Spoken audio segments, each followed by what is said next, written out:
Magandang araw. Ako po si Mary Josephine, mag-aaral ng National Teachers College at ngayong araw, nais ko po kayong mga panayam patungkol sa inyong relihiyon. Paunang tanong po, maaari niyo po bang sabihin ang inyong pangalan at kasulukuyang pinagkakaabalahan? Ako po si Klein Flores, college student po from Greenmo St. Jude, third year na po nursing. Sa ating pangalawang tanong, anong relihiyon ang iyong kinagisnan? Maaari mo bang ibahagi ang kaunting tungkol sa iyong mga paniniwala at gawain sa relihiyon? Okay, ang kinagisnan kong relihiyon is Roman Catholic. Then, sa paniniwala namin, meron kaming, yung mga Catholic is we believe in God for 3 reasons. The Father, the Son, and the Holy Spirit. Yeah. Tapos, meron kaming, syempre sa religion namin, hindi mawawala ang merong church. Yeah. So, every Sunday, we are willingly to go sa church namin. And part of our religion then is the baptism. Pag Roman Catholic ka, when you are new to this world, kailangan binayan ka. That's baptism is. And meron kaming communion. It's where you say your sins, and in order for you to cleanse your conscience and your whole person whole person perspective as a Roman Catholic. Yeah. Thank you.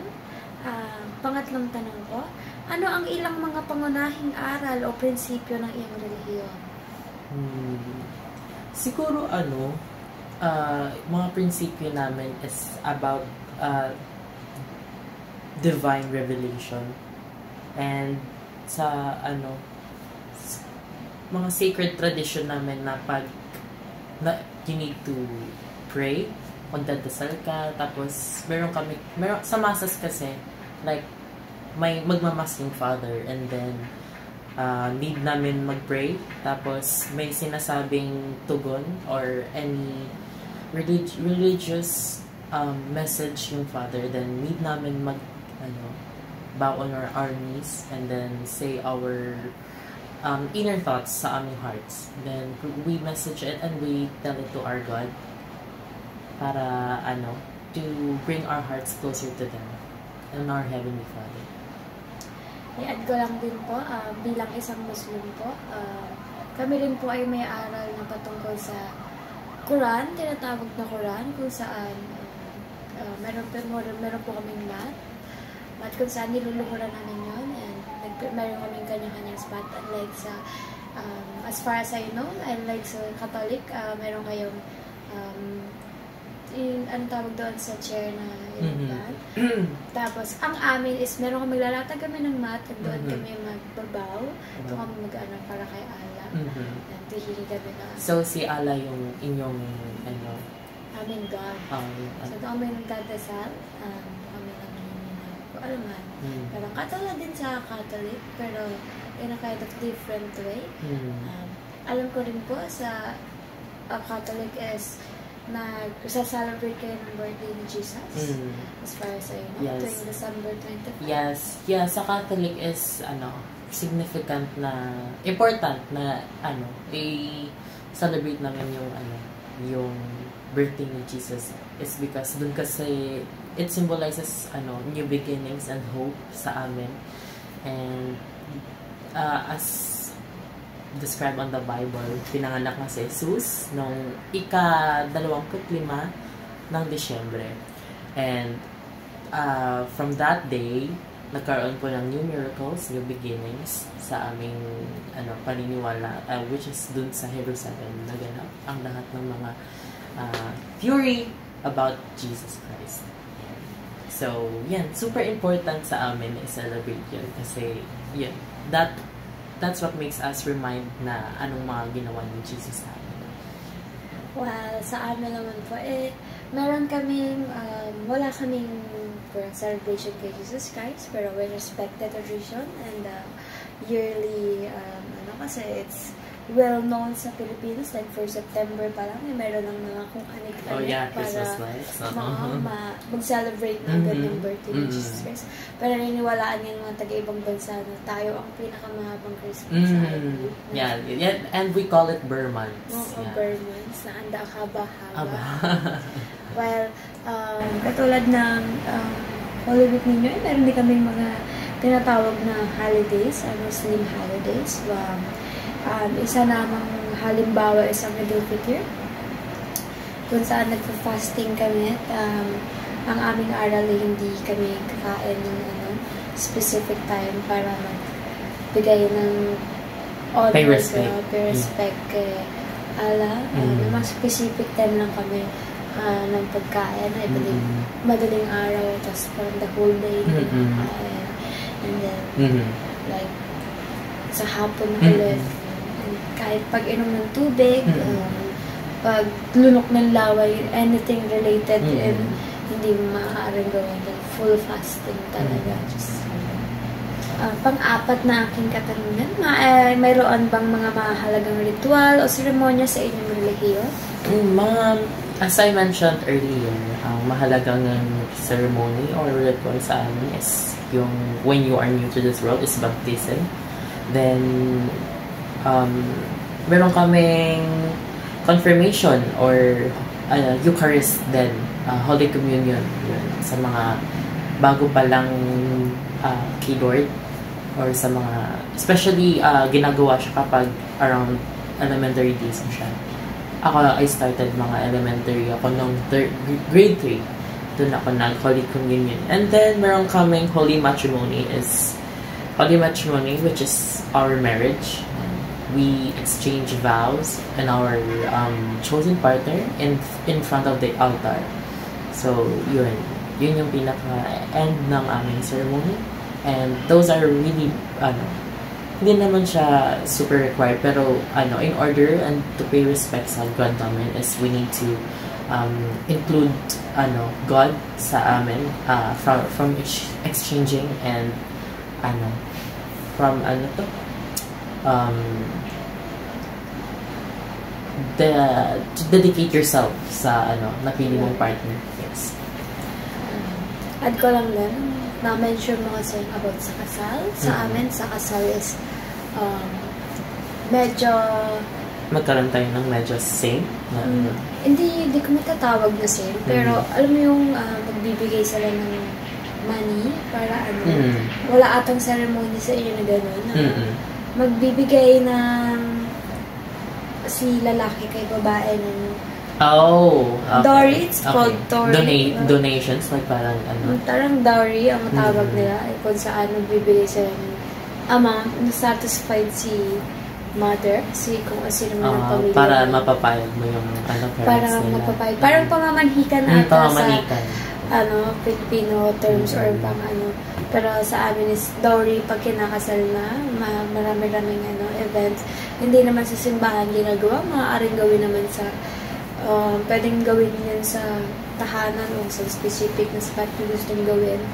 Magperon lang na nag-aano sa inyo, katulad ng I believe meron kayo mga garden weddings, mga church weddings, beach weddings. Sa amin pwede din yung ganun. Parang mag-invite ka lang ng tinatawag namin parang specific na I believe pwede atang father mo, sino yung head ng family niyo to initiate the wedding, to organize the wedding. So, pang-limang tanong. Thank you. Ano ang mga mahalagang pista opisyal o pagdiriwang ng relihiyon na inyong ipinagdiriwang? As I mentioned din earlier, like we have the Feast of Days, yan, the Christmas nga, and processions like birthday ni Mama Mary, like we have processions like we have the procession of Black Nazarene, and mga marami kaming procession ng mga Holy Saints as well. So tinatawag lang siyang fiesta. And some of the like meron kaming Holy Week, then doon namin sila isa-isang sinaselebrate. Pero parang I believe you have, meron din kayong parang Santo Niño, festival. Like, I believe sa Cebu, may recently ba? May Cebu, what's na call it? The Festival of Santo Niño. Celebrate din namin siya because it's a part of, Easter ceremonies, like Palm Sunday and Good Friday, Easter Vigil commemorating about Jesus. And siguro, isa siya doon sa mga Easter ceremonies namin. Thank you so much. I believe lahat tayo naman sabay-sabay tayo nag-celebrate ng New Year. Diba? Pero kami, may tinatawag kaming Islamic New Year. Ang Islamic New Year is being observed on the first day of Islamic month of Muharram. Yeah. Symbolism. Parang din ngayon ng Chinese New Year. I believe may Chinese New Year na rin yung Islamic New Year. Pang-anim na tanong ay, mayroon bang mga maling akala tungkol sa iyong relihiyon na madalas mong naririnig? Siguro yung mga common na maling akala sa religion is a lot of people think na the Pope, our Pope, may Pope kasi kami, and siguro yung inaakala ng ibang tao or ibang religion is the Pope is perfect and cannot sin. That is not true. The Pope is not sinless. Yes, he's only like really devoted sa mga official teachings, and alam niya yung mga official teachings on faith and morals, pero not in personal life and or personal opinions. So hindi natin masasabi na the Pope is really perfect. And second is Mass is just for us, Mass is just a symbolic ceremony. Yeah. So yung misa namin, ceremony lang talaga siya in order to symbol na to acknowledge the presence of Jesus Christ. Hindi na dahil na nandun yung real presence niya. No. Ginagawa lang namin siya in a way to pay respects on our God. Yes. So, ayun. Those are the common misconceptions about our God. Add ka lang din dyan sa mga Muslim. Minsan ang misconception or prejudice sa Muslim na pag nalaman nilang isa kang Muslim ay isa ka ng mamamatay tao. Pangit man ang term, pero madalas siyang pananiniwalaan ng mga unaware na pag Muslim, isang kulto, mamamatay tao, nakakatakot, or kung ano man. Nako-correlate siya sa religion mo bilang isang Muslim na ang daming parang pangit na words ang niyahad basta malaman nila isang Muslim. Okay. Mayroong misconceptions na sa Muslim. Mababait po ang mga Muslim. Medyo scary lang sa lahi ng part na siguro mga encounter na pero hindi, not all of it.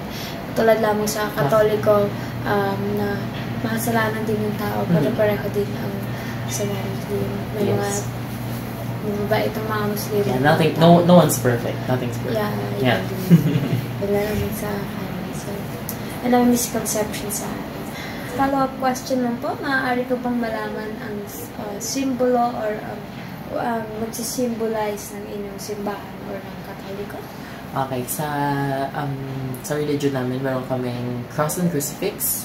The crucifix, una muna yung cross, symbolizes Jesus' victory over death and sin. So, yun yung symbol ng cross sa amin. Then, yung crucifix, which is yung pagpako kay Jesus sa krus, is like, yun yung nag-emphasize ng kanyang sacrifice in our humanity salvation or sa salvation ng mga Roman Catholics. Then, meron kaming the Eucharist or tinatawag namin bread and wine. Represents the body and the ostia, the bread, that represents the body, and the blood represents the wine. And the wine represents the blood of Jesus Christ. So those are the things that represents our Roman Catholic Church. So, you mentioned na yung cross ng inyo is symbolism ng inyong Yeah. Catholic. While sa amin naman ang simbolismo ng Muslim ay ang tinatawag na hilal or crescent moon at bituin. Ito ay kadalasan ginagamit bilang isang pagsagisag ng relihiyong Islam at ng mga Muslim. Ang crescent moon at bituin ay may malalalim na kahulugan para sa mga Muslim. Ito ay simbolo ng pananampalataya, pagkakaisa at kahalaan ng mga turo ng Islam. So, very important at symbolism naman na crescent moon and the essence of it helps you remind your your Allah. Okay. Sunod kong katanungan, paano tinutugunan ng iyong relihiyon ang mga isyu ng etika o moralidad? Okay. Sige, sa issue muna, social issues, siguro yung church namin emphasizes human dignity. And pero parang meron kaming subconsciously na iniinam namin sa sarili namin about solidarity. Yung Catholics are encouraged kasi to help those in need and those who are in poverty. And like we really embrace equality and social justice. Sa naman marriage sa ethical na sige, okay. Sa ethics naman is we believe and we construct that marriage and family. Isa sa amin yun yung tinitingnan namin yung marriage as a sacrament sa family. And marriage is viewed as a sacred bond between two partners, between a man and a woman, intended for love, then sa procreation, tsaka kanilang mutual understanding, tsaka pagkakaroon ng family, mutual support. Yeah, those are the things. Susunod ko pong tanong, anong papel ang ginagampanan ng panalangin o pagmumuni-muni sa iyong pananampalataya? Yung papel siguro ng pananampalataya o pagmumuni-muni ko sa is yun yung nagre-represent ng pakikipag-usap o pakikipag-ugnayan ko sa tinatawag naming Diyos namin. Yun yung papel para malaman niya yung inside thoughts or inner thoughts ko na gusto kong sabihin sa kanya lang, o mga unsaid thoughts ko na hindi ko masabi sa mga taong kahit mismo importante sa akin. Dahil sa kanya lang muna ako naniniwala or nagtitiwala ng kahit panandalian lang para medyo hindi bumigat yung hindi ko mag-isa buhat-buhat yung mga unsaid thoughts ko. So, tingin ko rin yung papel ng pagiging ang pananampalataya ko, pagmuni-muni ko sa religion namin, sa pagdadasal ko. Halos kapareho lang din po pala ng amin eh. Ang kaibahan lamang ay pag gumagawa kami ng ganyan is naghahanap kami ng tahimik na lugar or kwarto, o yung alam mong hindi ka magugulo, maglalatag ka lang ng parang mates tong kang dadasal. Pakikipag-communicate ka pa rin kay Allah through that process. There's a certain process pa rin to follow when communicating to our Allah. Pareho lang din. Kasi yung accept thoughts, yung it's just different way of how we you chose your practices and you do your practices. Ang huling tanong, paano nagbago ang iyong paglalakbay sa relihiyon sa paglipas ng panahon? Siguro yung pagbago ng pananampalataya ko sa paglipas ng panahon is medyo hindi na ako masyadong naging devoted because of the life, super busy sa life, then super daming conflicts and super daming gawain na minsan nakakalimutan mo na talaga na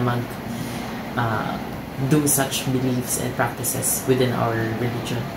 Pero pero hindi minsan talaga hindi ko makakalimutan na gawin pa din o magsimba, gawin pa din yung mga pinaniniwalaan namin kasi hindi naman mawawala yun throughout the time, throughout my life. Thank you for Sir, thank you so much for letting me interview you. Yeah, thank you din. Maraming salamat po sa inyo lahat sa panonood. Yeah. Thank you po. And bigyan niyo po siya ng malaking grade. Nag-effort po siya sa pakikipag-usap sa akin. Yan. Ngayon po, paalisin ko siya. Bye-bye for Bye now. po. Kevin.